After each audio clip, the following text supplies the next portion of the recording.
सुन मेरे बंधु रे, सुन। मीरा का भजन था आली रे मोरे नैना बान परी। ये मैंने भजन गाया तो आकांक्षा एक साधु बैठे थे पीछे। अच्छा। बड़े खुश हुए। उन्होंने क्या किया, अपनी पॉकेट से 8 आने 50 पैसे का सिक्का निकाल के कि ये आशीर्वाद के तौर पर, जो मेरे पास आज तक सुरक्षित है। गुस्सा तो मुझे बड़ा आता था। मैंने एक बच्चे को आप सुबह 4 बजे उठा दिया। तो मैं नींद में थी। तो मुझे आज भी याद है कि उन्होंने मुझे ये निशान, देख रहे हैं ना, ये हारमोनियम का। अच्छा। गुस्से से उन्होंने। शादी कैसे हुई? अरेंज मैरिज, लव मैरिज, या फिर जानना जरूरी है क्या? बिल्कुल। हम रियाज करके थक चुके थे, लेकिन फिर भी आकांक्षा होता है ना, भी जम्मू का नाम है, बिल्कुल। कोई आया है। तो मैं नीचे गई हूँ तो देखा एक 6 फुट का नौजवान। उस जमाने में लता जी का जमाना था, आशा जी का जमाना था। कौन फेवरेट सिंगर थी आपकी? इंस्पिरेशन? बहुत सारे हैं, काफी। देखिए, जो इंसान सुर में गाता है, इनकी एक विधा फिल्मी थी। मैम, अटल जी ने आपकी एल्बम पाकिस्तान को पीस के तौर पर गिफ्ट करी थी, तो ये कब की बात है और कैसा फील हुआ था उस टाइम में सुनकर? उन दिनों ना यहाँ पे बड़ा वो पाकिस्तान हिंदुस्तान के मार काट, बड़ा गदर मचा हुआ था। तो हमें लगा कि हम लोग इस वक्त कोई जुल्फों की चीजें ना गाएं, कुछ तफरी के लिए चीजें ना गा के कुछ ऐसी मीनिंगफुल पोइट्री गाएं जिससे असर हो। इस तरह हमने एक एल्बम तैयार की, सरहद,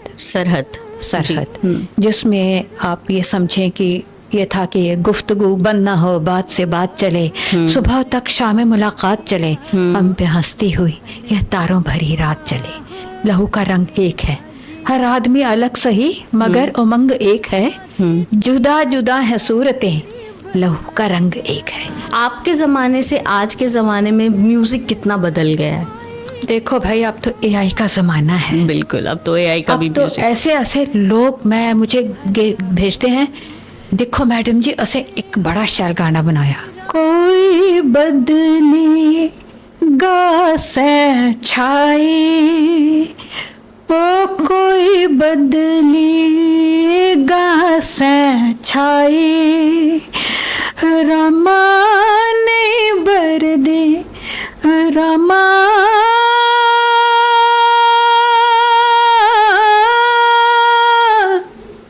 ओ नहीं बर दे, ओ कोई बदली, कौन जाने के दर्द बछोड़े, कौन जाने के दर्द बछोड़े, को दिया परमाए, रमा नहीं भर दे, रमा नहीं भर दे, रमा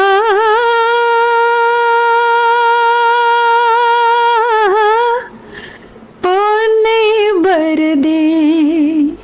आपको कौन ज्यादा पसंद है, लता जी या आशा जी? अच्छा, ये बताओ कि तुम्हें अपनी कौन सी आंख अच्छी लगती है, ये वाली क्या ये वाली?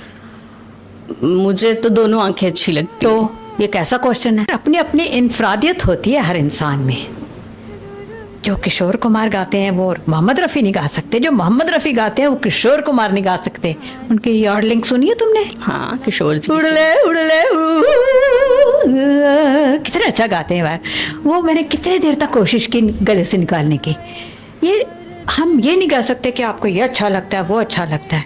जो अच्छा है वो अच्छा है। अभी आप मुंबई में भी रहते हो, आप जम्मू में भी रहते हो, ज्यादा मजा कहाँ रहने में आता है? देखिए, अपनी धरती की खुशबू जो है ना आकांक्षा, उसका तो आनंद ही और है।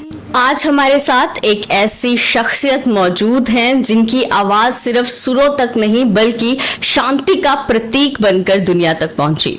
इन्हें पीस सिंगर ऑफ इंडिया भी कहा जाता है। So please welcome Seema Anil Sehgal.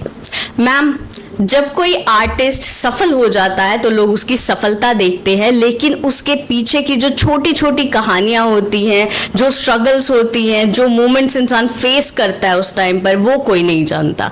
तो आज हम उसके बारे में ही बात करेंगे और खुलकर बात करेंगे, बिल्कुल हार्ट टू हार्ट। ज़रूर आकांक्षा। सबसे पहले मैं न्यूज़ रूम 24 आवाज़ की आभारी हूँ कि उन्होंने मुझे यहाँ आमंत्रित किया, और तमाम श्रोतागण जो इस आवाज़ को सुन रहे हैं उनको मेरा बहुत सारा नमस्कार और प्यार। मैम, आपने बहुत सारी लैंग्वेजेस में गाया है, हिंदी, डोगरी, गोजरी, उर्दू और पंजाबी। तो मतलब आप, अगर हम स्टार्ट से स्टार्ट करें, ये तो आपकी मतलब अचीवमेंट्स में आ जाएगा कि आपने इतने क्या किया? बड़े बड़े, हाँ ठीक है, स्टार्ट से स्टार्ट करें। फैमिली सपोर्ट कैसा था स्टार्ट में? आकांक्षा, सबसे पहले जो आज के नए बच्चे हैं उन्हें हमारे बारे में कुछ ज़्यादा पता नहीं है, क्योंकि मैं उस जनरेशन की हूँ। मुझे याद है कि मैं ऐसे जम्मू में मैं पली बड़ी हूँ जिसमें एक सन्नाटा था, कोई शोरगुल नहीं था, बहुत शांति थी, कोई मोबाइल भी नहीं थे, कुछ नहीं था। और हमारा जो एक एम था कि मुझे संगीत करना है, म्यूज़िक करना है, और बस उसी में मैं अग्रसर रही और वही मैंने अपना एक विषय चुना। जैसे आज के बच्चों को आप देखते हैं, उनके पास इतना कुछ है करने को, ऑप्शंस हैं, ऑप्शंस हैं जी। हमारे पास तो कुछ भी नहीं था। इवन मैं तुम्हें बताऊं कि मेरे फादर ऑल इंडिया रेडियो में अनाउंसर रहे। अच्छा। लेकिन हमारे घर में एक छोटा सा रेडियो था जिसमें हम उनकी आवाज सुनते थे, कि भाई खबरें सुनते थे, आवाजें सुनते थे, फिर फौजी भाइयों का प्रोग्राम सुनते थे। और हमें बड़ा आश्चर्य होता था कि ये कितनी कैसी कला है, कैसे आवाज आती है। उस वक्त इतनी अवेयरनेस नहीं थी। तो ऐसे ही मैं, ये कहने का मतलब है कि मेरा जो बचपन है वो ऐसे ही माहौल में हुआ, ऐसे माहौल में बीता जहाँ पे कोई साधन नहीं थे, कोई ज्यादा कुछ संगीत सीखने का कोई प्रावधान भी नहीं था। अच्छा। तो ऐसे माहौल में हम लोग रहे। घर में कोई ऑलरेडी सिंगर था? घर में मेरे पिता को बड़ा शौक था। अच्छा। और वो मुझे याद है कि सचिन देव बर्मन के गीत गाते थे घर पे। अच्छा। सुन मेरे बंधु रे, सुन मेरे मितवा, सुन मेरे साथी रे। तो मैं छोटी थी, मुझे बड़ा अच्छा लगता था कि ये कोई बड़ा बहुत ही नायाब सा संगीत है। तो तब मेरे माता पिता को ये जानकारी नहीं थी कि मुझे संगीत से लगाव है। जैसे घर में होते हैं, बच्चे होते हैं, अपना खेल रहे हैं, कर रहे हैं।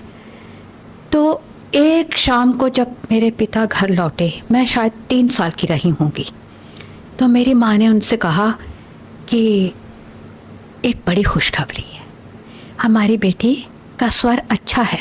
अच्छा। तो पिता ने कहा हाँ भाई, अपने अपने अपने बच्चों के तो सारे सभी को अच्छा लगता है गाना, अपने बच्चों की तारीफ भी सब करते हैं। तो माँ ने कहा नहीं, ऐसी बात नहीं है। तो क्या गाया था उस वक्त, एक फिल्म थी ना, गीत गाया पत्थरों ने, कभी तन्हाइयों में भी तुम्हारी याद आएगी, ये मैंने गीत गाया था सबसे पहले 3 साल की उम्र में। तो यही मेरे माँ ने बताया कि भाई इसने बड़ा सुर में गाया और बड़ा अच्छा गाया। अच्छा। देन मेरे पिता बहुत खुश हुए।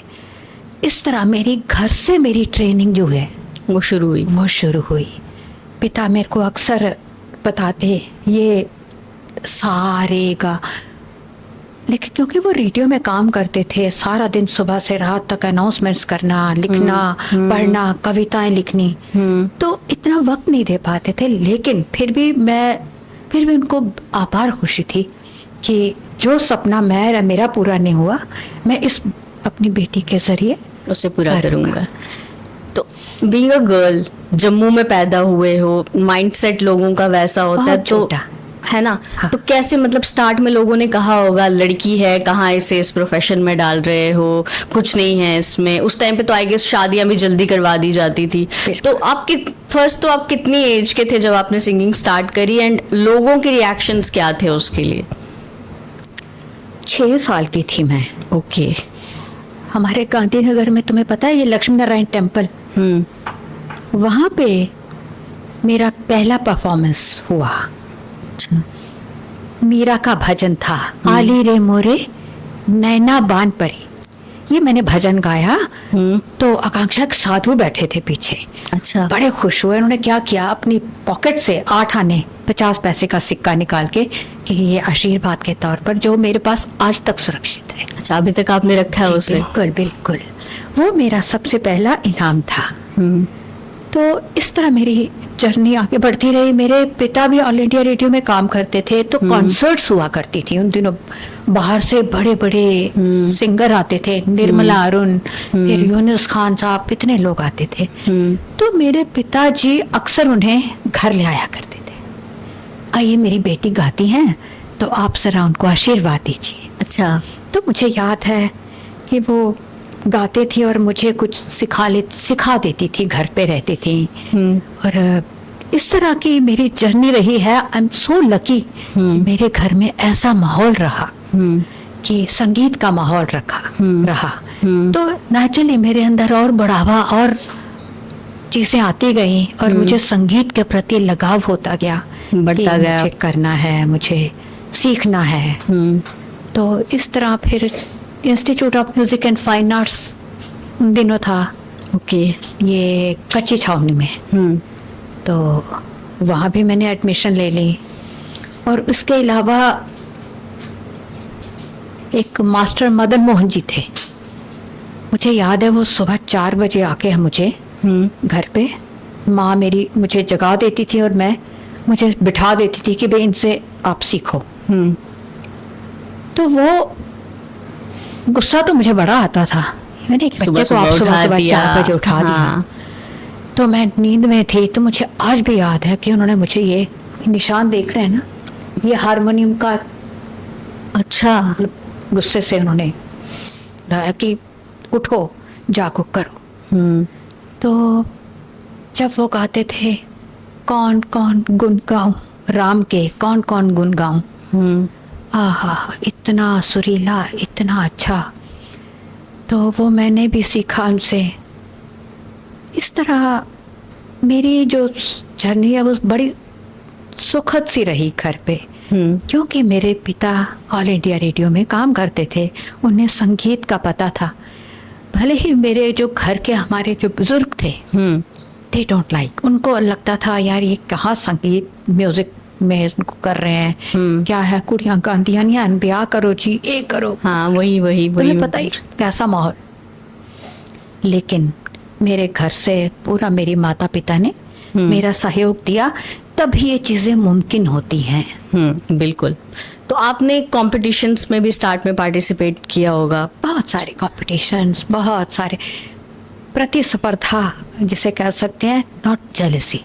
आज के जो स्टूडेंट्स देखते हैं उनके चेहरों पे जेलसी होती है, मुझे आगे बढ़ना है, मुझे इसको नीचे गिराना है। हमारे वक्त में ऐसा नहीं था। हम लोग देखते थे वो अच्छा काम कर रहा है, हमें उससे बेहतर करना है। तो ये एक बात थी, क्योंकि हमें घर से यही सिखाया जाता रहा कि अगर आप अपने से बड़ों को देखेंगे अच्छा काम करते हुए, तो आप उनकी तरह बनने की कोशिश कीजिए। बिल्कुल। ना कि आप उनको डाउन करिए और आप अब आगे बढ़ना चाहते हैं, आप कभी नहीं बढ़ सकते। बिल्कुल। सो ये सब जर्नी रही। तो नेशनल लेवल पे कब गया मैम? वो तो बहुत बाद में हुआ ना, नेशनल लेवल तो मेरा बहुत हुआ। पर मेरी जर्नी में एक ये बात अच्छी हुई कि मुझे 17 साल में रेडियो से A ग्रेड हासिल हुआ। अच्छा। एक आपने मुझे लास्ट टाइम जब हमने कॉन्वर्जेशन हमारी हुई थी, and I am very sorry वो पब्लिश नहीं हो पाई थी, तो उसमें आपने एक शायद स्टोरी बताई थी जिसमें आप एक कंपटीशन में पार्टिसिपेट करने वाले थे, लेकिन किसी की वजह से आपको प्रॉब्लम फेस करनी पड़ी, आपको री ऑडिशन देना पड़ा, आई गेस कुछ ऐसी स्टोरी थी। देखिए, अच्छे और बुरे लोग हर समाज में हर वक्त होते हैं। पीछे भी कुछ ऐसे लोग थे कि जैसे मेरा रिजल्ट आ गया ए ग्रेड का, लेकिन हमारे रेडियो में एक महकमा ऐसा था कि वहाँ पे वो मेरा ए ग्रेड का जो पत्र था वो दबा दिया गया। अच्छा। और मैं रेडियो दिल्ली को फ़ोन करके पूछ रही हूँ, भाई मेरा ग्रेडिंग का आपने कहते जो वो 1 महीना हो गया हमने भेजा। हाँ। तो बहुत पूछताछ करने के बाद रेडियो से किसी ने वो, जिसने, मैं नाम तो नहीं लूँगी, मुझे पता है कि इन्होंने किया, लेकिन वो एक लेटर फिर उन्होंने सामने कहीं पर रख दिया। तो इस तरह की मुश्किलें आती हैं। लेकिन एक होनहार सिंगर या एक आर्टिस्ट, उसके लिए तो ये पैरों में बेड़ियां डालने जैसा हो जाएगा। बिल्कुल, लेकिन अच्छा है आपके जीवन में जितनी मुश्किलें आती हैं आप उतना ही आगे बढ़ते हैं। बिल्कुल बिल्कुल। तो किशोरी जी तक कैसे पहुंचे मैम? ये देखिए, मेरे जैसे मैंने बताया, मेरे पति स्क्वाड्रन लीडर साइकिल वायुसेना अधिकारी, तो हम लोगों की पोस्टिंग्स होती रहती हैं अलग अलग जगहों पे। और जब हमारी पोस्टिंग मुंबई में हुई तो मुझे मौका मिला। उससे अच्छा। पहले हम लोग वहाँ थे, जोरहाट, अलग अलग जगहों पे थे, तो इतना कुछ संगीत का कुछ रहा नहीं। लेकिन जब हम पहुँचे बॉम्बे तो मैंने उनसे शिक्षा प्राप्त की। तो वो आफ्टर मैरिज आपने वहाँ पे After marriage मैंने। तो शादी कैसे हुई? अरेंज मैरिज, लव मैरिज, या फिर कुछ वो वाली स्टोरी तो हमें जाननी है। जानना जरूरी है क्या? बिल्कुल जानना है हमें। आपको जानना है तो आपकी स्टोरीज जानना तो बहुत इम्पोर्टेंट है। उसकी कहानी कुछ यूं है कि जब मैं जम्मू में थी तो न्यूज़पेपर में आया कि एक स्कॉलरशिप निकले हैं। अच्छा। तो मैंने भी चोरी से भर दिया। चोरी से भर दिया, किसी को बिना बताए। दिल्ली से कॉल आ गई। अच्छा। कि भाई आपका इंटरव्यू है। तो मेरे पिता को मैंने रिक्वेस्ट की कि मैं जाना है, मुझे इंटरव्यू देना। तो वो मेरे साथ चले। तो हम लोग, मुझे याद है कि यूनिवर्सिटी जाके वहाँ श्रीमती मुटाटकर होती थी उन दिनों डीन। अच्छा। तो उन्होंने कहा कि भाई आप सुनाइए। सुनाए क्या, मेरे पास तो तानपुरा ही नहीं था। अच्छा। बिना तानपुरे के मैं गई थी। तो एक हमारे साथ ही कोई इंटरव्यू देने आए थे, उनसे मैंने कहा कि भाई मुझे थोड़ी देर के लिए तानपुरा दे दो। तो उन्होंने कहा 100 रुपया लगेगा। अच्छा। उन दिनों 100 रुपया बड़ा होता था, लेकिन माता पिता जो है ना, उनका कोई देनदारी हम दे नहीं सकते। बिना बिल्कुल सोचे भी समझे नहीं। उन्होंने दिया और मैंने तानपुरा लेके इंटरव्यू दिया। खैर घर पे आ गए हम लोग। तो उसके बाद जब रिजल्ट निकला तो मेरी सिलेक्शन हो गई, फिर स्कॉलरशिप मिला। तो दिल्ली जाने की बात हुई। जैसे उन्होंने कहा कि क्या क्या मुश्किलें आई। घर से माता पिता की तरफ से कोई मुश्किलें नहीं आई, लेकिन घर के जो बड़े बुजुर्ग होते हैं वो एक सपने में भी नहीं सोच सकते कि जम्मू की एक लड़की दिल्ली जाके संगीत सीखने की बात कर रही है। वो उन्होंने बहुत विरोध किया कि नहीं आप नहीं जा सकते, लेकिन फिर भी मेरे पिता क्योंकि कलाकार थे, उनकी तबीयत कलाकारों वाली थी, उन्होंने कहा कि नहीं नहीं मैं इसको लेकर जाऊंगा। इस तरह मेरा दिल्ली जाना हुआ और वहाँ मैंने भारतीय कला केंद्र, फिर भावलपुर हाउस, वहाँ मैं हॉस्टल में मैं रही और संगीत सीखना शुरू किया। स्कॉलरशिप मेरे पास थी। रेडियो से मेरा ग्रेडिंग भी अच्छी थी। रेडियो के प्रोग्राम्स भी मिलते थे, वहाँ से भी मुझे अच्छे पैसे मिलते थे, स्कॉलरशिप के भी पैसे मिलते थे। तो 84 में मैंने देखा कि मैं तब भारतीय कला केंद्र के हॉस्टल में थी कि भाई जम्मू से आपसे कोई मिलने आए हैं। तो हम रियाज करके थक चुके थे, लेकिन फिर भी आकांक्षा होता है ना, भी जम्मू का नाम है, कोई आया है। तो मैं नीचे गई हूँ तो देखा एक 6 फुट का नौजवान बैठा है और वेरी गुड पर्सनालिटी। अच्छा, तो उन्होंने, मेरे पिता को वो जानते थे, अनिल जी, तो उन्होंने कहा कि आपके घर से कोई सामान भेजा है पेरेंट्स ने, तो वो मुझे दिया। और ऐसे बातचीत करने के दौरान उन्होंने कहा कि मैं आपका इंटरव्यू करना चाहता हूँ फेमिना में। अच्छा। मिसेस पाटिल थी फेमिना की एडिटर, तो उनके लिए वो लिखते थे, उनको लिखने का बहुत शौक है, बहुत अच्छा लिखते हैं। तो इस तरह उन्होंने इंटरव्यू मेरा किया, और आकांक्षा सच मानना, ऐसा अच्छा उन्होंने ऐसे अच्छे क्वेश्चन मुझसे पूछे, क्योंकि देखिए आज के जो जनरेशन है वो प्रिपेयर होकर नहीं आती है। हाँ बिल्कुल। ना किसी के बारे में जानती है कि भाई ये है कौन, उल्टे सीधे क्वेश्चन पूछते हैं, कुछ पता नहीं है। लेकिन उन दिनों हर आदमी प्रिपेयर होके आता था कि आप जिसका इंटरव्यू करने जा रहे हैं उसके बारे में पता हो, उन्होंने उसको क्या पता होना चाहिए आपको कि वो क्या है। तो उन्होंने इतने अच्छे और इतने सुलझे हुए क्वेश्चन पूछे कि मुझे लगा कि कोई बंदा पढ़ा लिखा है। तो इसी तरह वो एक सबसे पहला मेरा इंटरव्यू उन्होंने छापा। फिर दूसरी हमारी मुलाकात हुई प्रति देने के बहाने फेमिना के। तो उन दिनों मेरे घर से भी बड़ा प्रेशर था शादी का, शादी करो, शादी करना है। ओके। लेकिन मैं शादी करूं तो क्या करूं, किससे करूं? कोई मेरे संगीत को आगे बढ़ाए तो सही। पर बहुत सारे मुझे यहाँ से भी कुछ दिखाए गए लड़के, लेकिन अंदर कोई उतरता नहीं है। जब तक आपके अंदर कोई जाए नहीं, आप एटलीस्ट आपसे चॉइस पूछी। उस जमाने में आई गेस चॉइस भी नहीं पूछते थे लोग, पूछते थे। लेकिन तो इस तरह मुझे लगा कि yes I can stay with this. तो इस तरह हमारी मुलाकातें, उनकी पोस्टिंग भी वहीं थी। तो बस एक दिन हमने बैठ के डिसाइड किया कि हम शादी कर सकते हैं। ट्रेन की टिकट कट गई, हम दोनों अपने अपने घरों में चले गए। मैंने अपनी माँ से कहा कि ये लोग करण नगर में रहते हैं, तो आप उनको जाके करिए, देखिए।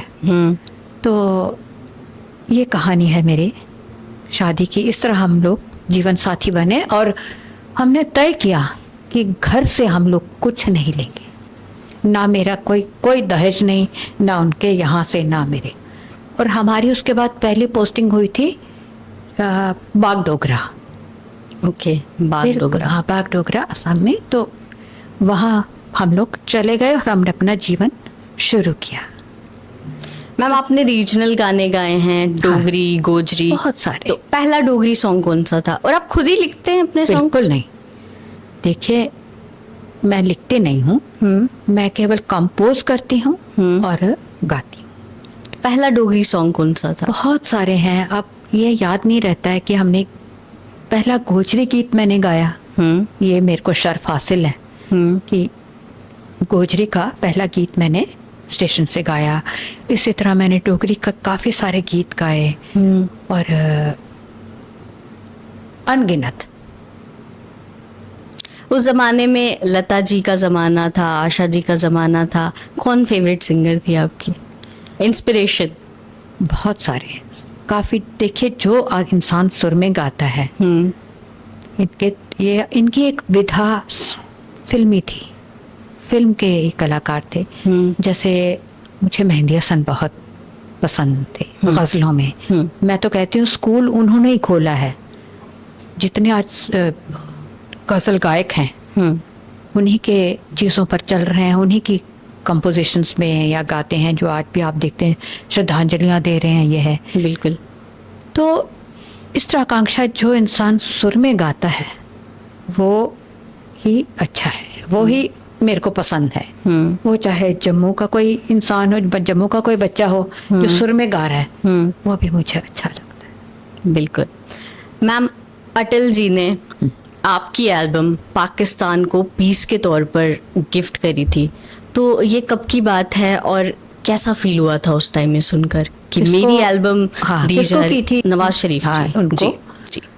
वो किस्सा यूं हुआ कि जब मैं बॉम्बे में थी, हमारी पोस्टिंग थी बॉम्बे में, तो मैं और मेरे हस्बैंड उन दिनों ना यहाँ पे बड़ा वो पाकिस्तान हिंदुस्तान के मार काट, बड़ा गदर मचा हुआ था। तो हमें लगा कि हम लोग इस वक्त कोई जुल्फों की चीज़ें ना गाएं, कुछ तफरी के लिए चीज़ें ना गा के कुछ ऐसी मीनिंगफुल पोइट्री गाएं जिससे असर हो लोगों पे। तो इस तरह हम लोग मिले अली सरदार जाफरी। ओके। उनकी चीज़ें देखी कि बहुत एकता वाली हैं, फिर और बहुत सारे शायर, उन सबको इकट्ठा किया, उनकी धुनें बनाई। इस तरह हमने एक एल्बम तैयार की, सरहद, जिसमें आप ये समझें कि ये था कि गुफ्तगू बंद ना हो, बात से बात चले, सुबह तक शाम मुलाकात चले, हम पे हंसती हुई यह तारों भरी रात चले।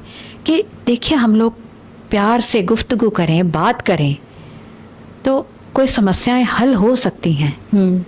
इस तरह की वो एक एल्बम थी, हमने बनाई और जो बड़ी उसको मकबूलियत मिली।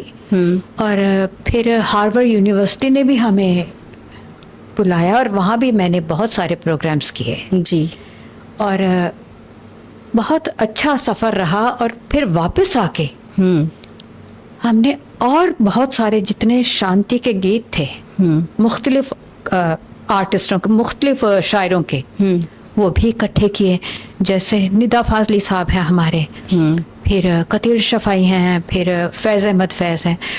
इन सब के हिंदुस्तान और पाकिस्तान से हमने जो यकजहती की बात करते हैं, जो एकता की बात करते हैं जी, उनके हमने संगीत इकट्ठा किया जी। और एक एल्बम बनाई, लहू का रंग एक है, हर आदमी अलग सही मगर उमंग एक है, जुदा जुदा है सूरतें लहू का रंग एक है।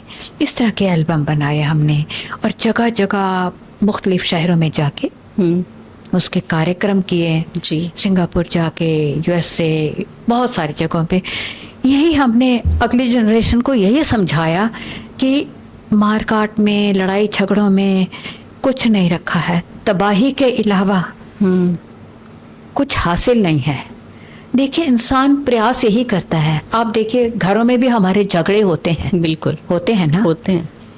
दो तरीके हैं, एक तो शांति से सुलझा लिया जाए और दूसरा तबाही मचा दी जाए। बिल्कुल, तबाही भी मचती है अगर आप शांति से नहीं सुलझाना चाहते। जी।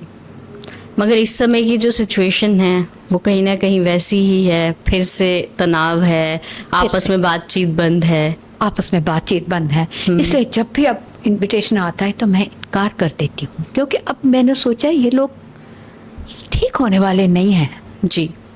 एक होता है ना इंसान प्यार से समझ जाता है। हमारी तो कोशिश, तुम्हें पता है हमारे हिंदुस्तानियों को कितना ज़र्फ है, उनमें कितना प्यार है कि वो सोचते हैं कि वहाँ के भी सिपाही मरते हैं, हमारे भी सिपाही मरते हैं, कोई बड़ा नेता तो मरता नहीं भाई। बिल्कुल साफ बात है। तो क्यों ना इन चीज़ों को सुलझाया जाए, भाई तुम भी आराम से रहो, हम भी आराम से रहें। तो यही मेरा मकसद था उस पीस कॉन्सर्ट को लेके। वो है, इस समय तो पूरी दुनिया में कहीं ना कहीं अशांति चली है, मिडिल ईस्ट में चली है बहुत ही। इस वक्त तो मैं आकांक्षा बहुत बुरा हाल है। आम लोग कहीं ना कहीं सफर करते हैं इस चीज़ से। आम लोग ही सफर कर रहे हैं, बिल्कुल आम लोग ही सफर कर रहे हैं। वही। मैम, सिंगल्स तो आपने बहुत गाए, ड्यूट गाए कभी किसी के साथ? मेरे ख्याल में गाया है। बिल्कुल। हिंदी? हिंदी, हाँ बिल्कुल, हिंदी सॉन्ग्स गाए हैं।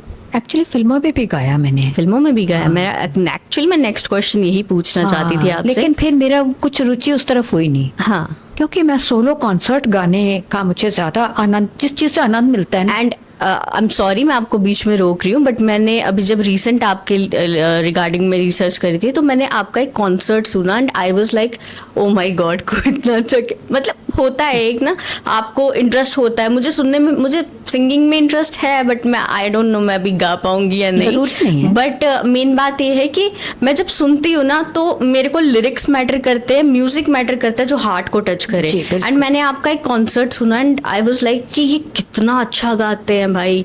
तो वही चीज है, आपने कॉन्सर्ट्स किए हैं बहुत सारे कॉन्सर्ट्स किए हैं, बहुत बहुत सारे। फैन फॉलोइंग तो बहुत होगी मैम। देखिए मैंने ऐसे हो fan following is not in कि आज की जनरेशन जैसे डिजिटल पे होता है वैसा नहीं मैं कह रही हूँ, बट लोगों का प्यार हाँ, बहुत मिलता लोगों का प्यार मुझे भरपूर मिला है।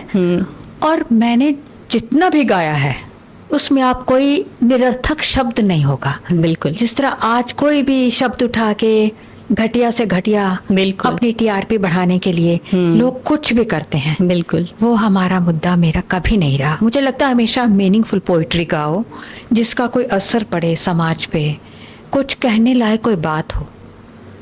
आपके ज़माने से आज के ज़माने में म्यूज़िक कितना बदल गया है। देखो भाई अब तो एआई का ज़माना है। बिल्कुल, अब तो एआई का अब भी तो म्यूज़िक। ऐसे ऐसे लोग मुझे भेजते हैं, देखो मैडम जी ऐसे एक बड़ा शायर गाना बनाया। मुझे ताज्जुब होता है कि भाई तुमने नहीं बनाया, वो एआई ने बनाया। एआई ने बनाया है। पर फिर मैं पूछती हूँ लिरिक्स किसने लिखे हैं? बस मैडम जी उसे उन्हें कंसेप्ट दी उड़ी, उन्हें सानू प्रॉम्प्ट दे दिया, लिख देता। उन्होंने हमें बनाकर दे दिया। बनाकर लिख दिया। भाई तुम्हारे दिमाग तो बंद हो रहे हैं। हाँ। तुम्हारी सोच कहाँ है? जी। तुम्हारा दिल कहाँ है? हाँ। तुम्हारा हृदय कहाँ है उन जी। चीजों में? जी। सब मशीनी युग है।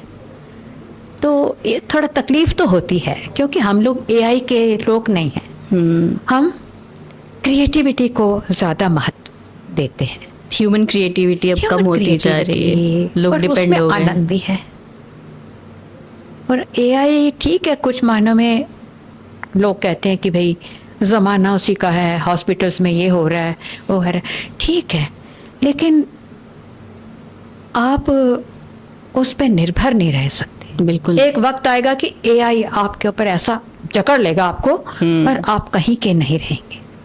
बिल्कुल। तुम्हें क्या लगता है? सही बात है? बिल्कुल सही बात है। एआई जो है धीरे धीरे हमें ही ओवर पार करने लग जाएगा। बिल्कुल करेगा, बिल्कुल करेगा। और आप तब सोचेंगे हमने क्या किया। बिल्कुल। ऐसा मुझे महसूस होता है। बेशक नए बच्चे मुझसे मुत्तफिक ना हो, लेकिन मुझे लगता है कि उनको अपनी क्रिएटिविटी, अपने चीज़ें करनी चाहिए। इमिटेशन मत करें। बिल्कुल। इमिटेशन करना है, नकलें करनी है, कोई गाना उठाया गाना शुरू कर दिया, तुम्हारा क्या है? तुम्हारा अपना क्या है? कुछ नहीं। तो कोशिश करें कि अपनी चीज़ें गाएं, अपनी क्रिएटिविटी करें, अपनी धुनें बनाएं, कैसी भी बनाएं, अपना लिखें। ये बहुत ज़रूरी है। मतलब कहीं से भी उठा के कुछ भी ना करे, खुद से कहीं से। कंपोज करें। यहाँ से उठाया, वहाँ से उठाया और बोल दिया सब हमारा है, ऐसा नहीं होता है।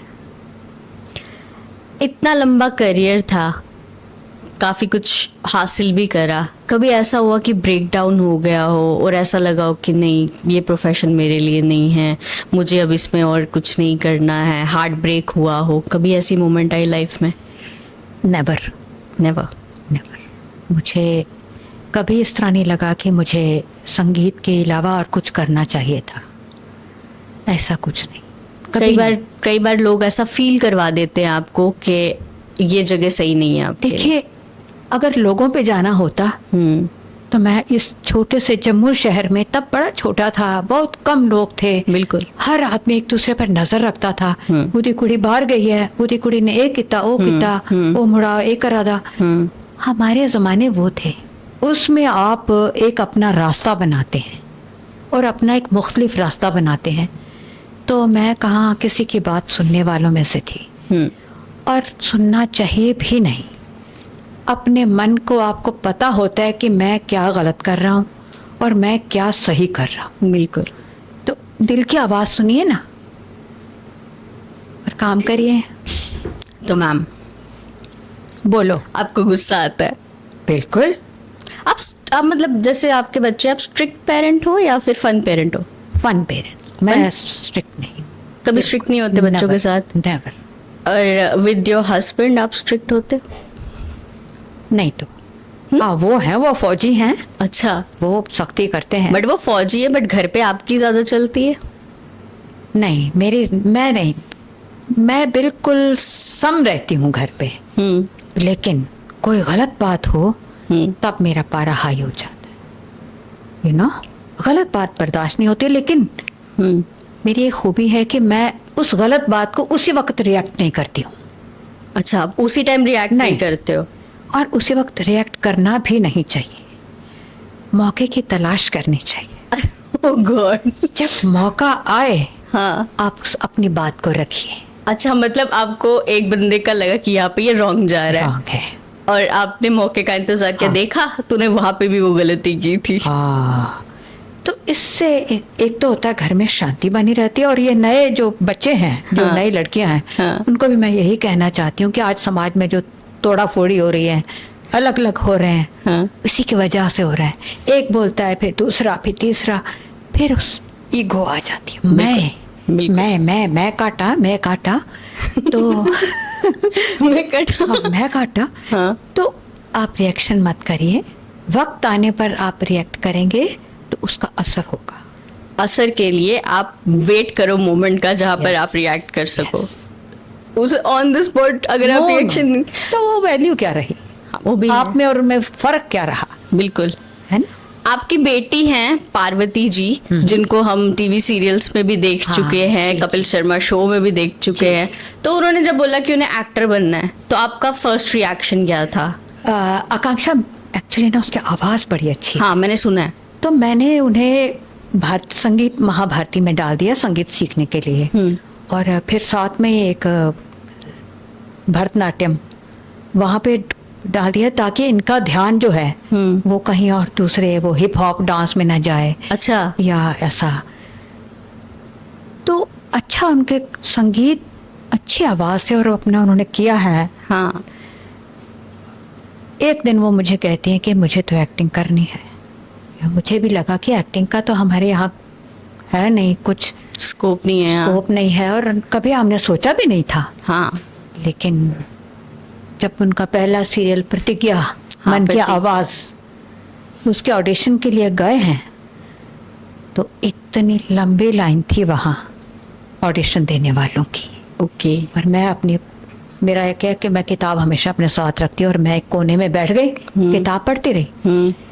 तो जब उसकी बारी अभी आ नहीं रही थी, तो जो ऑडिशन ले रही थी लेडी, वो आते आते इसके पास रुकी और इसको बोला कि आप ऑडिशन देने आई हैं।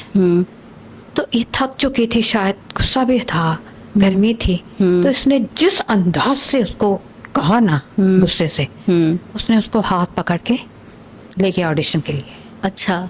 और सिलेक्शन हो गई। वो नेगेटिव कैरेक्टर था आई गेस, है ना? कैरेक्टर था कोमल का। हाँ। और वो किरदार इन्होंने इतना अच्छा निभाया, और वो भोजपुरी का ड्रामा था, हमारी जो भाषा भी नहीं है, हाँ। लेकिन उन्होंने उसे बहुत अच्छे से, बहुत ईमानदारी से, उसकी काफ़ी चर्चा हुई। तो सिंगिंग से कनेक्शन टूट गया कहीं ना कहीं? सिंगिंग नहीं करती हैं, गाती हैं, प्रैक्टिस करती रहती हैं बीच बीच में, ओके। क्योंकि वो तो उसके ब्लड में है ना, हाँ, वो तो है। तो कर रही है। तो आज की जनरेशन में इतने सारे सिंगर्स हैं, हम एआई पे नहीं जाते, एक्चुअल AI पे सिंगर्स जो हैं, कौन है जो आपको सबसे ज्यादा पसंद है?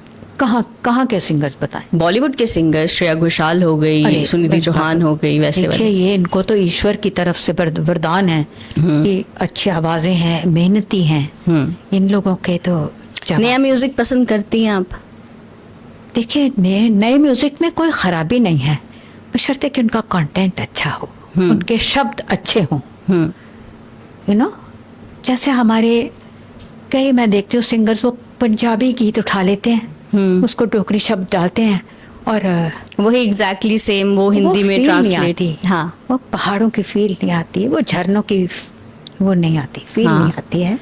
तो जो भी गाएं आप, उसको उसके अंदर एक आनंद हो। हाँ, आजकल मैं सुन रही हूँ, बहुत अच्छे अच्छे बच्चे गा रहे हैं, and I am so happy कि उनको इतने अच्छे चांसेस हैं, उनको काम करने के बहुत सारे साधन भी हैं। बिल्कुल। तो मैं तो ये चाहती हूँ कि हमारे यहाँ के जो बच्चे हैं वो बाहर निकलें, अच्छा काम करें। अब उनको कोई रोक टोक भी नहीं है, जैसे हम लोग निकले परेशानियों में, उनको कोई परेशानी ना हो। बट अब कंपटीशन बहुत बढ़ गया है। कंपटीशन बहुत बढ़ गया है, ये तो है, और उस कंपटीशन में आपने अपनी जगह बनानी है। बिल्कुल। और वो जगह तभी बनेगी जब आप मुख्तलिफ होंगे, लोगों से अलग होंगे। अगर आप भी उन्हीं की तरह ढेर सारा म्यूजिक इकट्ठा करके आप अपनी आवाज़ को दबा रहे हैं, कुछ नहीं हो सकता। आप रियलिटी शोज के बारे में क्या कहोगे मैम? क्योंकि एक बहुत पहले एक स्टेटमेंट लता जी ने भी दिया था हाँ। कि हमारे गाए गाने ही वो गाते हैं वहां पे, तो उसमें देखिए, हम सिंगर नहीं मानते। रियलिटी शो का रियलिटी ये है कि सुबह से लेकर रात तक बच्चे जो हम देखते हैं ना, वो परफेक्ट गा रहे हैं, ये कर रहे हैं, वो स्टूडियो में गाते हैं। हाँ, ये स्टूडियो चीज है। में सुबह से शाम तक उनका जो हाल होता है, एक एक परफेक्शन, कोई गलत ना हो, कोई ये ना, ये सब तयशुदा चीजें हैं। क्योंकि आप पहले तो फिर इंसान की थोड़ी आवाज हिल जाती थी, आजकल बहुत नोटिस में ये चीज आती है कि आप बिल्कुल परफेक्ट गा रहे हो। बड़ी तैयारी होती है, बहुत मेहनत बच्चे करते हैं। मतलब अब वो रियलिटी शो में रियलिटी कम हो गई रियलिटी है। कम होती है। और फिर सबसे बड़ी दुखद बात ये होती है कि कई बच्चों को बाद में कोई चांस नहीं मिलता, क्योंकि उन्होंने अपनी टीआरपी बढ़ानी है। वो बिजनेसमैन है, वो कोई आपका भला नहीं कर रहे हैं। तो ये सब बहुत दुखद लगता है। कई बच्चों के हार्ट ब्रेक हो रहे हैं, दुखी हो रहे हैं, साहब ये क्या हो रहा है, वो हो रहा है, हमें चांस नहीं मिला। बिल्कुल। तो एक बड़ी बैकग्राउंड स्टोरीज, हाँ। आजकल मेन फोकस वही होता है कि आपकी कोई स्टोरी होनी चाहिए। धीरे धीरे आगे जो इंसान अपनी हाँ। मेहनत से बढ़ता है, हाँ, उसका एक मजा ही अलग होता है। बिल्कुल। उसमें एक तपता हुआ सोने की तरह वो निकलता है। बिल्कुल सही बात है। स्पिरिचुअलिटी में बिलीव करते हो? बिल्कुल। क्या करते हो? कोई अपने पावर आप तो को- है, हाँ, वो तो है। कोई पावर है जो हम सबको चलाती है, ये आपको मानना पड़ेगा। सूरज ना निकले, हवा, पानी, इंद्र, ये हमारे देवता हैं। इनको आप पूजें, इनकी उपासना करें। आप क्या करते हैं अपने पीस के लिए? मैं ओम की ध्वनि का करना चाहिए, प्रैक्टिस करनी बिल्कुल, चाहिए। बिल्कुल। और किसी का दिल ना दुखाए, ये सबसे बड़ी भक्ति है। किसी की आंख से आपकी वजह से आंसू ना निकले। बिल्कुल। आप किसी की भावना को आहत ना करें, आप किसी का हक ना मारें। बिल्कुल। इस बात को आप हमेशा ध्यान रखें, तो आप अपने मार्ग पे एक अच्छे रास्ते पे चलते जाएं, बिना किसी को परेशान किए हुए। और इंसान जो आपका बुरा चाहते हैं, आप उनको पहचान के एक साइड पे करते जाएं, छांट दीजिए उनको और अपने सीधे नेगेटिविटी छांट दो और Negativity पॉजिटिविटी गैदर कर लो। हाँ, जहाँ से आपको अच्छी वाइब्स मिलती हैं उसको ले लीजिए, जहाँ से आपको नेगेटिविटी मिलती है नमस्कार, शांति से। पीस मतलब आप सिर्फ पीस सिंगर ऑफ इंडिया नहीं, आप पीस में एक्चुअली बिलीव करते शांति हैं। बहुत जरूरी है। बिल्कुल। इसलिए मैं आजकल बच्चों को कहती हूँ कि इतने ऊंचे ऊंचे तुम, इतना म्यूजिक होता है कि हृदय गति रुक जाए। आप हमारे जगराते देखो, मैं वही सोचती हूँ कि हम पीसफुली भजन क्यों नहीं गा सकते? उसमें गा सकते हैं, बिल्कुल गा शांति से भी सकते तो हैं। हम भजन कर बिल्कुल सकते हैं। गा सकते हैं। हम इतना चिल्लाते क्यों हैं? चिल्लाने से भगवान ज्यादा जल्दी सुन लेंगे। सुनता है ऐसा, ये मुझे एक अखरता है ये चीज हमारे समाज में। और दूसरी बात मैं ये कहना चाहती हूँ कि हमारा डुक्कर समाज तभी तरक्की करेगा जब हम एक दूसरे को सराहना करेंगे। बिल्कुल। जो अच्छा काम करता है उसको बोलो भाई वाह क्या बात है। बिल्कुल।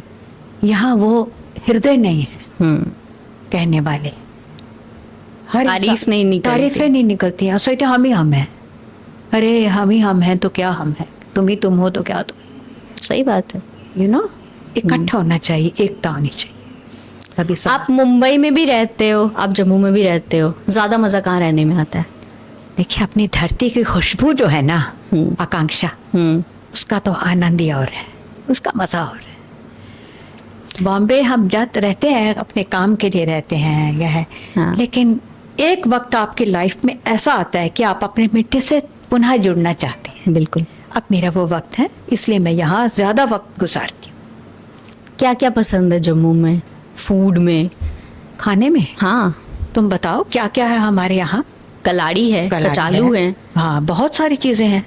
जब भी मेरी बेटी आती है बॉम्बे से, हाँ। तो हम अप्सरा रोड पे कचालू खाने चले जाते हैं। बहुत अच्छा है, बहुत स्वाद आता है, लेकिन अकेले मैं खा नहीं सकती। जब भी वो आते हैं हम साथ में ही जाते हैं। तो एज अ सिंगर आपको काफी चीजें मतलब डाइट में भी कंट्रोल करनी पड़ती होंगी उस समय जब आप जब पीक पे थे तब आप ना गर्म खा सकते हैं ज़्यादा, ना ठंडा खा सकते हैं, ना खट्टा खा सकते हैं, तो वो चीज़ें ये गलत है, गलत है, ये गलत है। मिथ है।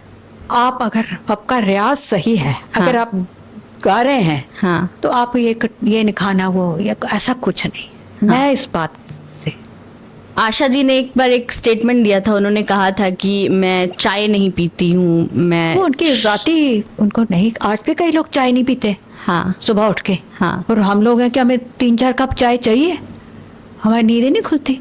बिल्कुल। ऐसा कुछ नहीं है, ये आपका अपना स्ट्रक्चर है कि आपको क्या अच्छा लगता है, क्या आपने छोड़ना है। हम्म ये नहीं कि एक बंदा चाय नहीं पीता तो हमें भी नहीं पीनी चाहिए, ऐसा नहीं है। तो मैम अभी आपको हाल ही में एक अवार्ड मिला है, संगीत नाटक अकेडमी अवार्ड, जो कि बहुत बड़ा अवार्ड है। तो नेशनल अवार्ड है जी बिल्कुल। अच्छा, कैसा फील हुआ? अच्छा तो लगता है जब आपके काम को सराहना सराहा मिलती जाता है, रिकग्निशन मिलती है। लेकिन ये अवार्ड जो है, इसकी खुशी मुझे उतनी है जितने वो 8 आने मुझे मिले थे। अच्छा। पहला हाँ 50 पैसे मिले थे, उतनी ही खुशी मुझे इस अवार्ड की है। you know? अभी आगे आर यू स्टिल वर्किंग, या आगे और अभी वर्क करोगे आप इन म्यूजिक? देखिए, एक वक्त ऐसा आता है जब हमने जो कुछ सीखा है, हमारा जी करता है कि हम अब वापस पास ऑन करें। ओके। नए बच्चों को हम सिखाएं। तो इस तरह कुछ स्टूडेंट्स आते हैं, कुछ लेडीज हैं, अच्छा। वो तालीम लेती हैं। आपकी कोई एकेडमी है? नहीं, कोई एकेडमी है, घर में मैं सिखाती हूँ बच्चों को। कहीं उनसे कोई पैसे नहीं लेने होते मुझे, मैं चाहती हूँ सीखो ताकि आगे तुम बढ़ सको। ये मेरा उद्देश्य होता है। कहाँ पे? अपने घर पे ही? सीखते हैं, आते हैं बच्चे, आते हैं, कुछ दुखी होके भाग जाते हैं, उनको लगता है 1 महीने में मैं पता नहीं कहाँ पहुँच जाऊंगी। ऐसा नहीं होता है। सिंगिंग के लिए कोई एज मैटर करती है? नो, सिंगिंग के लिए, किसी भी आर्ट के लिए कोई एज मैटर नहीं करती। आप इस जन्म में चाहे 50 से शुरू करें, चाहे 60 से, नेक्स्ट बर्थ में आपको आगे मिलेगा, उतना आप सीख चुके होंगे। आपने देखा कि आज भी कई बच्चे जल्दी सीख जाते हैं और कई बच्चे बिल्कुल नहीं, बिल्कुल, क्योंकि उनके पूर्व जन्म के वो चीजें चली जा रही होती हैं। आपको कौन ज्यादा पसंद है, लता जी या आशा जी? अच्छा, ये बताओ कि तुम्हें अपनी कौन सी आंख अच्छी लगती है, ये वाली क्या ये वाली? मुझे तो दोनों आंखें अच्छी लगती तो हैं। ये कैसा क्वेश्चन है? नहीं, बट आपको एक चूज करना पड़ेगा। तुम पहले ये बताओ कि तुम्हारी कौन सी आंख तुम चूज करोगे और दूसरी चली जाए। Tell me. ओके। बताओ, तुम चाहती हो कि तुम्हारी एक आंख खत्म हो जाए और एक रहे? ये दोनों हमारी आंखें हैं, ये दोनों हमारे कान हैं, ये दोनों मेरे प्यारे हैं। अच्छा, दोनों आपके प्यारे हैं। Yes. अच्छा, किशोर जी, रफी जी? यार, अपनी अपनी इनफरादियत होती है हर इंसान में। जो किशोर कुमार गाते हैं वो मोहम्मद रफ़ी नहीं गा सकते, जो मोहम्मद रफ़ी गाते हैं वो किशोर कुमार नहीं गा सकते। उनकी यॉडलिंग सुनी है तुमने? हाँ, किशोर जी उड़ले उड़ले कितना अच्छा गाते हैं यार वो। मैंने कितने देर तक कोशिश की गले से निकालने की। हम ये नहीं कह सकते कि आपको ये अच्छा लगता है, वो अच्छा लगता है। जो अच्छा है वो अच्छा है। ओके। कोई एक ऐसा गाना जो आपने सुना हो और आपको ऐसा लगा हो, यार ये गाना मुझे गाना चाहिए था? यार, बहुत सारे गाने होते हैं जो हम गाते हैं, आज भी देखिए कितने लोग गाते हैं, हाँ, नकलें कर करके गाते हैं। मुझे लगता है कि या तो आप उनसे अच्छा गाओ या आप मत गाओ, उसका मजाक मत उड़ाओ। आज जिसको देखो, हम जी ये कर रहे हैं, इसका ट्रिब्यूट दे रहे हैं, वो दे रहे हैं, लोग खुश भी होते हैं। लेकिन मुझे लगता है कि जब ओरिजिनल गाने हमारे पास पड़े हुए हैं, हम उनको क्यों नहीं सुनते हैं? कवर्स को आप ज्यादा पसंद नहीं करते? कवर्स तो गाते हैं, पर उसमें ऐसा लगता है कि आप क्या हैं, आप किधर हैं? कहीं भी नहीं। आप अपना कुछ करें, क्रिएटिविटी करें, तो मुझे बड़ा अच्छा लगता है। बट आपने क्वेश्चन से भटका दिया। कौन सा गाना है जो आपको आज लगता है कि मुझे गाना चाहिए था? वो पुराने जमाने का भी चलेगा। यार, पुराने जमाने के ये हैं। हाँ, पुराने जमाने के गीतों का तो जवाब नहीं। आज भी आप देखिए, एक एक मोती की तरह उनके कंपोजिशंस देखिए और उनके गाने देखे, क्या अच्छे गीत, और वो सब गुनगुनाने को जी करता है। नया गाना अब हम क्या गुनगुनाए, पुराने गाने बहुत सारे हैं। मैम बंदिनी का एक सॉन्ग था। यार वो तो सारे मेरे फेवरेट हैं जी। मेरे साजन है उस पार, मैं इस पार, ओ मेरे माझी ले चल पार, मेरे साजन है उस पार, अरे माझी, ओ मेरे माझी। इसमें क्या है, रुदन है उनकी आवाज में और फोक टच है। शायद हम लोग लोकगीतों के इतने करीब हैं, इसलिए हमें ये अच्छे लगते हैं। बिल्कुल। बहुत ही नायाब उनकी आवाज में ये गीत अच्छे, बहुत अच्छे लगते हैं। और फिर लता जी के गाने देखिए, सुमन कल्याणपुर कितना अच्छा गाती थी। बहुत सारे इनके अपने अपने रास्ते, अपने अपने आवाजें में ये लोग गाते थे। और आप देखिए मोहम्मद रफ़ी की आवाज किसी से मिलती है? नहीं मिलती। सब अपना अपना एक चीजें रखे। हेमंत कुमार देखिए, ये रात ये चांदनी फिर कहाँ, सुन जा दिल के दास्तां, ओ ला ला ला ला रू रू रू रू रू रू रू ला ला। क्या धुनें थी और कितनी गुथी हुई धुनें थी। बिल्कुल। ये सब मेरे फेवरेट सॉन्ग्स हैं।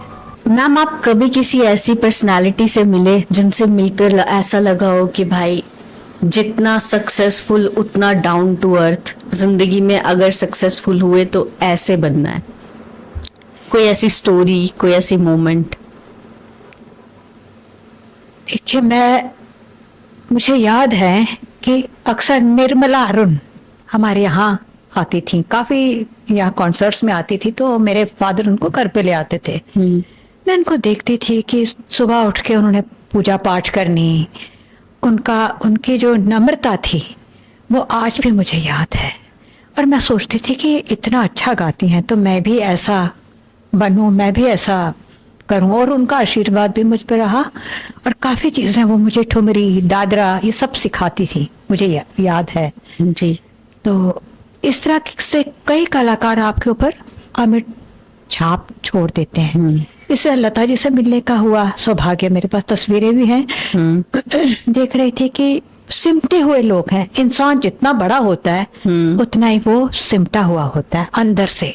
वही आपने सुना होगा ना, जिस पेड़ पर जितने फल लगे हों उतना ही झुका होता है। बिल्कुल। वो श्रृंखलता वहां होती है जहां आपके पास विद्वत्ता नहीं होती है, आपके पास काम नहीं होता है, आप कम काम जानते हैं, और वहां वो लोग देखते हो कि घमंड में होते हैं। बिल्कुल। तो कलाकार को सबसे पहले अपना अहम एक तरफ रखना है। नम्रता सबसे बड़ा आपका गहना है। ये बहुत ज़रूरी चीज़ें हैं। आपका मन जैसा होगा आपका संगीत वैसा होगा। बिल्कुल। आज की जनरेशन के लिए कुछ कहेंगे? मैंने जैसे आपको कहा कि आज की जनरेशन बहुत अच्छा काम कर रही है, लेकिन एक तो एआई को छोड़ें, अपना ओरिजिनल काम करें, अपने कंपोजिशन करें, अपना अच्छे अच्छे गीत लिखें। किसी के सहारे मत ढूंढिए कि कोई सहारा मिले तो हम सीढ़ी ना ढूंढे कि चढ़ जाएं। अपने आप को जानो, अपने अंदर, अपने मन में डूब कर पा जा सुरागे जिंदगी।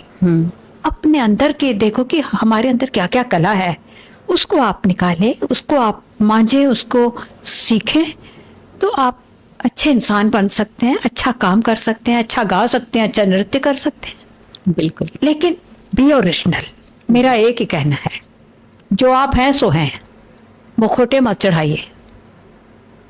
जाते जाते गाना तो बनता है। गीत तो बहुत सारे हैं, जैसे मेरे पिताजी जिन्हें साहित्य अकादमी पुरस्कार भी मिला, उनके गीत मुझे बहुत पसंद हैं। डोगरी के बहुत अच्छे गीतकार, गीतों का राजकुमार कहा जाता है उनको। तो वो ऐसे साहित्यिक गीत उन्होंने लिखे हैं, जैसे मसलन एक गीत है, कोई बदली गासा छाई, रामा नहीं भरती। अब जो आज की जनरेशन है वो सोच रही है कि ये इसका मतलब क्या है। उनके लिए मैं कहना चाहती हूँ कि एक सिंबॉलिक जैसे पोइट्री है, एक लड़की है, बहुत जब हमें दुख होता है तो हम क्या होते हैं, हमारा दिल बंद हो जाता है, आंखों से आंसू नहीं निकलते हैं। तो वो जो बदली है वो एक गमगीन सी लड़की है जो चुपचाप बैठी है, उसकी आंखों से आंसू नहीं निकल रहे हैं। यही इस गीत का भाव है। अल ट्राई, मैं गाने की कोशिश करती हूँ। कोई बदली गासे छाई, ओ कोई बदली गासे छाई, रमा नहीं बर दे रमा,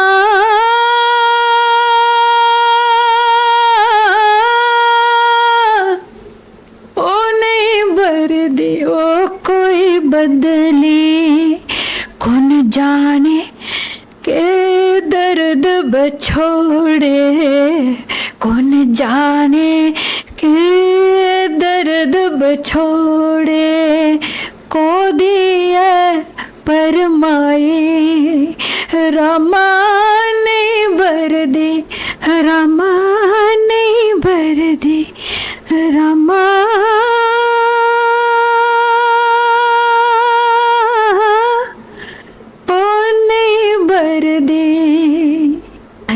बेलुआ हो दगे बाजिया हो, अल बेलुआ हो दगे बाजिया हो, चार गल्ला कीतियां ते बावरी बनाए गया, मन मेरा पिंजरे च पाई गया हो, भला हो भला हो भला हो भला हो, गोरिये हो मेरी रानिये हो। ये ड्यूट गीत है और मुझे याद है कि इनके कंपोजर जो बाली थे, इनका नाम बलदेव बाली शायद, वो हमारे यहाँ पिताजी जैसे सुनाते हैं उनके पास बैठते थे, इकट्ठे वो धुनों पे काम करते थे। अच्छा, तो इस तरह एक अच्छी क्रिएटिविटी होती है। बहुत सारे उसमें गीत हैं, लेकिन उसको मैंने अपनी धुन में गाया है। संजा केर दिया चित कमलाई जंदा, जिन जाए परदेस लाए डेरे, उन्हें बेरिए दा चेता आई जंदा, संजा कर दिया चित कमलाई जंदा।